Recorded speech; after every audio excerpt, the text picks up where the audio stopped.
আসসালামু আলাইকুম এভরিওয়ান। এই মুহূর্তে আমি আছি আমার পেওনিয়ার অ্যাকাউন্টে। পেওনিয়ারের একটা ব্যাপার নিয়ে আমি আজকে খুবই হতাশ এবং আমি কেন হতাশ সেই ব্যাপারটি আমি আপনাদের সঙ্গে এখন শেয়ার করছি।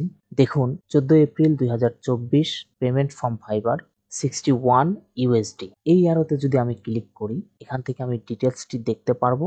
ফাইবার থেকে আমি 64 ইউএসডি উইথড্র দিয়েছি, ফাইবার 3 ইউএসডি ফি কেটেছে, that's good. Total amount 61 USD. যে 61 ইউএসডি আমার অ্যাকাউন্টে থাকার কথা ছিল, বাট এখন আমার অ্যাকাউন্টে আছে 31.05 ইউএসডি। বাকি 29.95 ইউএসডি অ্যানুয়াল অ্যাকাউন্ট ফি বাবদ পেওনিয়ার কেটে নিয়েছে। এই জন্য আমি খুবই হতাশ।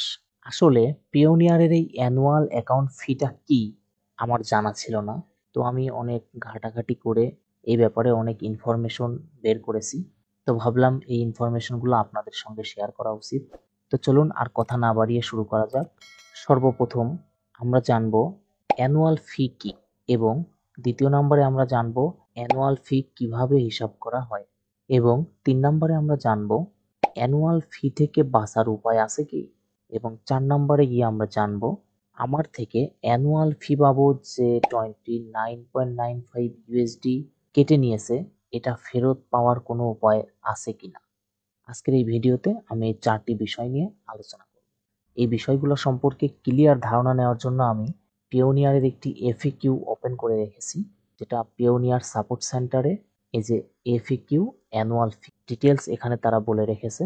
তো এই লিঙ্কটা আমি আমার ভিডিও ডিসক্রিপশনে দিয়ে দেব, আপনারা চাইলে নিজেরাও দেখে নিতে পারেন। সর্বপ্রথম আমি আলোচনা করব অ্যানুয়াল ফি কি। দেখুন, এখানে তারা বলে দিয়েছে what is the annual account ফি।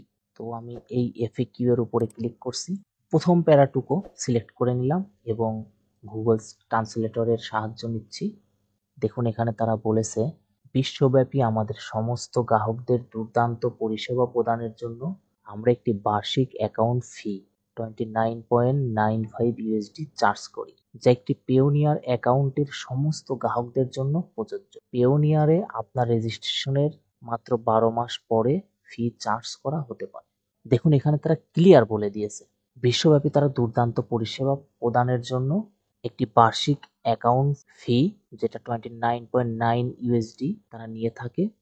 এটা পেওনিয়ার অ্যাকাউন্টের সমস্ত গ্রাহকদের জন্য প্রযোজ্য। পেওনিয়ারে আপনার রেজিস্ট্রেশনের 12 মাস পরে এই চার্জটি করা হতে পারে। উপরের এইটুকু থেকে আমরা আশা করি বুঝতেই পারছেন অ্যানুয়াল অ্যাকাউন্ট ফিটা কি।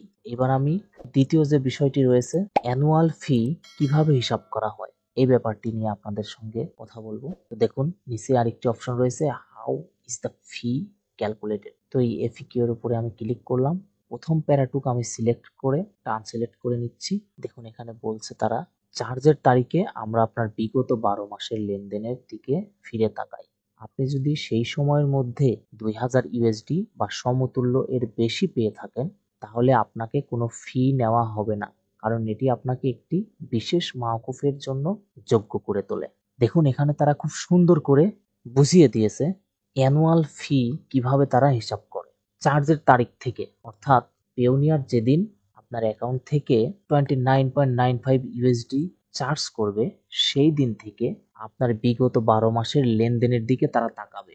অর্থাৎ আপনি যদি সেই 12 মাসের মধ্যে 2000 ইউএসডি বা এর বেশি রিসিভ করেন, তাহলে আপনাকে কোনো ফি দিতে হবে না।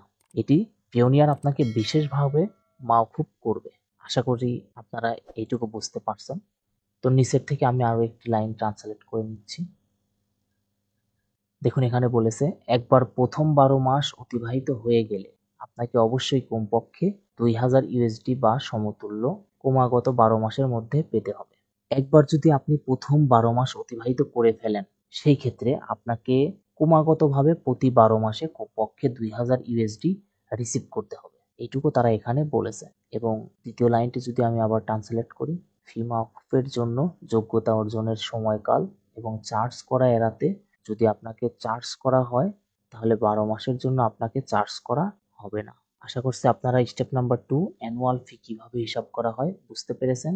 তো এইবার আমি আপনাদেরকে দেখাবো অ্যানুয়াল ফি থেকে বাঁচার কোনো উপায় আছে কিনা।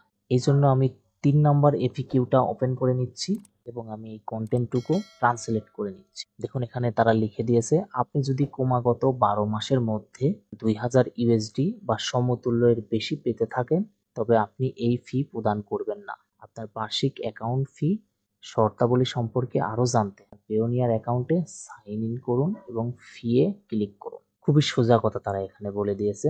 আপনি যদি ক্রমাগত অর্থাৎ বারবার প্রতি 12 মাসের মধ্যে 2000 ইউএসডি বা সমতুল্য এর বেশি পেতে থাকেন তবে আপনি এই ফি প্রদান করবেন না। প্রতি 12 মাসে আপনাকে 2000 ইউএসডি বা এর বেশি রিসিভ করতে হবে। যদি আপনি রিসিভ করতে পারেন তাহলে আপনাকে ফি প্রদান করতে হবে না। আর যদি আপনি প্রতি 12 মাসের মধ্যে 2000 ইউএসডির কম রিসিভ করে থাকেন সেক্ষেত্রে আপনাকে অবশ্যই পেওনিয়ারের অ্যানুয়াল অ্যাকাউন্ট ফি রয়েছে 29.95 ইউএসডি, সেটা পরিশোধ করতে হবে। তো আশা করছি আপনারা 3 নাম্বার স্টেপটি বুঝতে পেরেছেন। অ্যানুয়াল ফি সম্পর্কে এখানে আরো অনেকগুলো এফএকিউ রয়েছে, তো এই লিঙ্কটি আমি আমার ভিডিও ডিসক্রিপশনে দিয়ে রাখবো, আপনারা এটা দেখে নিতে পারেন। এবার আমি আপনাদের সঙ্গে আলোচনা করব এই যে আমার অ্যাকাউন্ট থেকে 29.95 ইউএসডি কেটে নিয়েছে, এই অ্যামাউন্টটি ফিরে পাওয়ার কোনো উপায় আছে কি? সত্যি কথা বলতে এই অ্যামাউন্টটি ফিরে পাওয়ার কোনো উপায় নেই। পেওনিয়ার যদি ভুলবশত আপনার অ্যাকাউন্ট থেকে এই অ্যামাউন্টটি কেটে নেয় সেক্ষেত্রে আপনি প্রমাণ সাপেক্ষে তাদের সঙ্গে লাইভ চ্যাটে কথা বলে আপনার অ্যামাউন্টটি ফেরত পেতে পারেন। ভুলবশত কেমন ভুল? এই যে ধরুন আপনার অ্যাকাউন্টটি রেজিস্ট্রেশন করা থেকে এখনো 12 মাস হয়নি, 12 মাস হওয়ার পূর্বেই তারা আপনার অ্যাকাউন্ট থেকে অ্যানুয়াল ফিটি কেটে নিয়েছে। সেক্ষেত্রে আপনি তাদের সঙ্গে লাইভ চ্যাটে কথা বলে অ্যামাউন্টটি ফেরত নিতে পারবেন। এবং আরো একটি ভুল হতে পারে, সেটা হচ্ছে ধরুন আপনি লাস্ট 12 মাসে তার অ্যাকাউন্টে 2000 ইউএসডির অধিক রিসিভ করেছেন, তবুও ভুলবশত পেওনিয়ার আপনার অ্যাকাউন্ট থেকে অ্যানুয়াল অ্যাকাউন্ট ফিটি কেটে নিয়েছে। সেক্ষেত্রে আপনি লাস্ট 12 মাসে যে 2000 ইউএসডি রিসিভ করেছেন তার প্রমাণ সাপেক্ষে তাদের সঙ্গে লাইভ চ্যাটে কথা বলে আপনি আপনার অ্যামাউন্টটি ফেরত পেতে পারেন। এই মুহূর্তে আমার এই অ্যামাউন্টটি ফিরে পাওয়ার কোনো সুযোগ নেই, কারণ আমার অ্যাকাউন্টে লাস্ট 12 মাসে 2000 ইউএসডি রিসিভ হয়নি, যার জন্য আমি এই অ্যামাউন্টটি ফিরে পাওয়ার কোনো আশাই করতে পারি না। তো আশা করি আজকের এই ভিডিওটিতে আপনারা অ্যানুয়াল অ্যাকাউন্ট ফি সম্পর্কে ডিটেলসে বুঝতে পেরেছেন। তবুও যদি কারোর কোনো কিছু বুঝতে সমস্যা হয় অবশ্যই কমেন্টে জানাবেন। সকলে ভালো থাকবেন, সুস্থ থাকবেন। আল্লাহ হাফেজ।